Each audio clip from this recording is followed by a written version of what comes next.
Sunil Janah, India's most well-known photographer, is known for his realistic portrayal of India and its people. Born in 1918 in Assam, Sunil was gifted a box brownie camera by his grandmother, and he soon became addicted to photography. Shambhu Uncle, as Sunil addressed the well-known photographer Shambhu Saha, encouraged him and taught him dark-room work.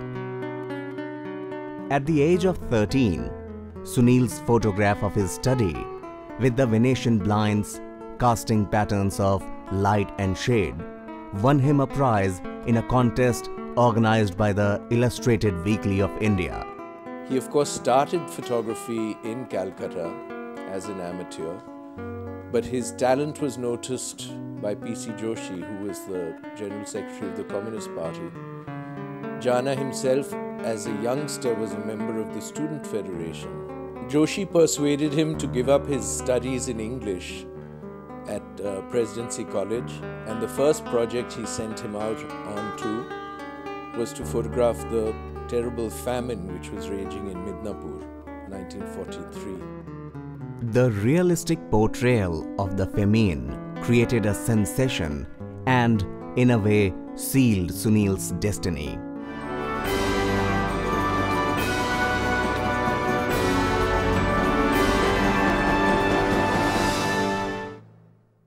What was unique about Sunil's photographs was that they were realistic yet sensitive.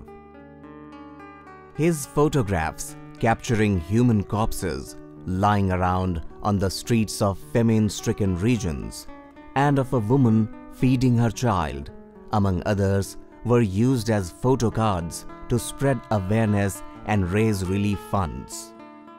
He had the exceptional fortune to work with world-renowned photographer Margaret Burke-White of Life magazine. Sunil Janah also captured the most tragic scenes of Bengal's partition. Janah's most touching photographs showing corpses scattered on the road and depicting the plight of fleeing refugees also drew the attention of international world to the callousness of the rulers. Janah was actually a political person. He was a political worker. He was not a photojournalist who was documenting these events from the outside. His political work happened to be his photography, and that's completely ingrained in the work that he did. He also profusely covered the political and social activities of contemporary leaders like Mahatma Gandhi, Jawaharlal Nehru, Subhash Chandra Bose, and Muhammad Ali Jinnah.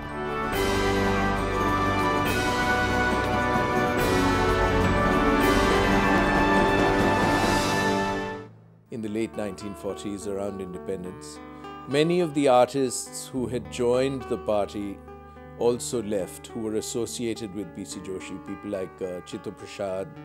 IPTA was virtually disbanded, or the party affiliation got much looser. Janah went back to Calcutta, and there he set up a studio. It was at this point that Sunil moved away from regular political coverage to capturing, as a freelance photographer, the momentous changes taking place in Indian history. So in a strange way, Janah really represented visually what happened in India in those 2 decades. And it's a very rare position for any photographer anywhere in the world to be in. He started photographing the city, he started photographing classical dance, which was being rediscovered at that time. Photographed Shanta Rao, the great Bharatanatyam dancer, and also all the big new industry which was coming up in Orissa and Bengal at that time. He's captured India in its various shades, from the freedom movement and the partition to famines and riots and social movements. Sunil photographed people from various segments of the society, from peasants and poor people of rural India to urban industrial workers.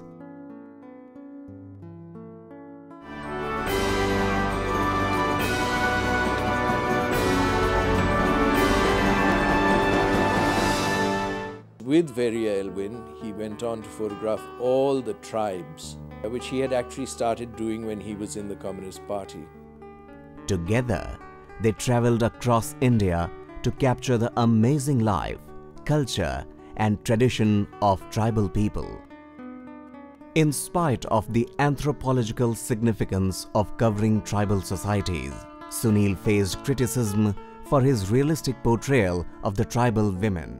People now, particularly photographers or any social activist, is to really understand how somebody who is aware of his medium and of the life around him, how he used that medium to document, record, and make an expressive body of art about his life and his times.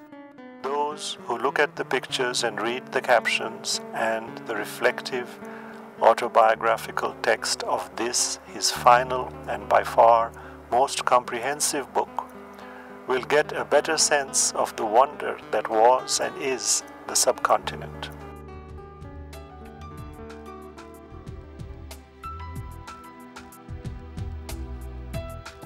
Oxford University Press published Sunil Janah's The Tribals of India in 1993.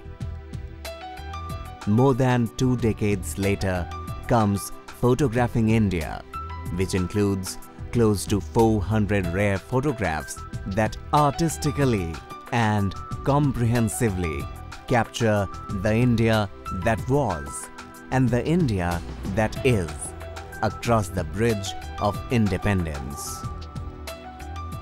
We are extremely proud of our association with Sunil Janah for over 2 decades and are pleased to support his effort towards the documentation of India's visual history. I'm very happy that Oxford University Press is doing this large book. This is work that has not been seen for decades in India, and it's part of a lost history. I hope it's a fitting tribute to his great legacy.